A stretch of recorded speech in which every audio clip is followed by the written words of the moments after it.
প্রিয় ভিউয়ার্স, নয়নতারা মৎস্য হ্যাচারির পক্ষ থেকে প্রীতি ও শুভেচ্ছা জানিয়ে শুরু করছি আমাদের আজকের নতুন প্রতিবেদন।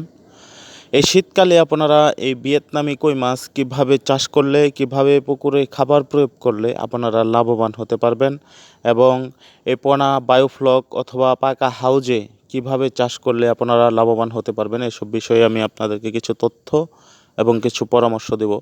তার আগে অবশ্যই দেশ এবং দেশের বাইরে যারা আমাদের ভিডিওটি দেখছেন অবশ্যই আমাদের চ্যানেলটি সাবস্ক্রাইব করে দিবেন। কমেন্টের মাধ্যমে আপনাদের মূল্যবান মতামত জানাবেন। তো ভিউয়ার্স, দেখুন আমাদের এই ভিয়েতনামি কই মাছের পোনার সাইজ এবং পোনার কোয়ালিটিগুলো। আমরা এই টাইপের পোনাগুলো সারা বাংলাদেশেই হোম ডেলিভারি দিয়ে থাকি, অথবা সরাসরি আমাদের হ্যাচারি থেকে এসে নিয়েও যেতে পারবেন। এবং পোনাগুলো সংগ্রহ করার জন্য অবশ্যই স্ক্রিনে দেওয়া নাম্বার রয়েছে, আপনারা যোগাযোগ করতে পারেন। আর এই পোনা আপনারা পুকুরে কিভাবে খাবার প্রয়োগ করবেন এই শীতকালে আপনারা 2 টাইম খাবার দিতে হবে।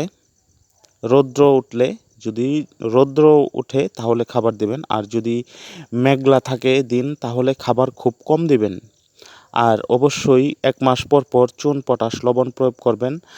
আর এটার একটা মেডিসিন ওষুধ রয়েছে, এটা আমি আপনাদেরকে এখানে বলবো না। ওইটার জন্য আপনারা যে কোনো মাছের প্রয়োজনে আপনারা যোগাযোগ করতে পারেন। আমরা সুপরামর্শ এবং ইয়েও দিয়ে থাকবো আপনাদেরকে অবশ্যই। আর এগুলো আপনারা বায়োফ্লকে চাষ করলে অবশ্যই লাভবান হতে পারবেন, কারণ এই পোনাগুলো বড় সাইজের এবং সরাসরি ফিট খাবে। আপনারা নিশ্চিন্তে চাষ করতে পারবেন এবং এই টাইপের পোনাগুলো আপনার সর্বোচ্চ বাজারজাত করতে সময় লাগে 3 মাস, 3.5 মাসেই বাজারজাত করতে পারবেন।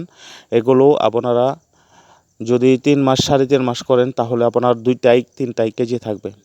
তো অসংখ্য ধন্যবাদ রইল নয়নতারা।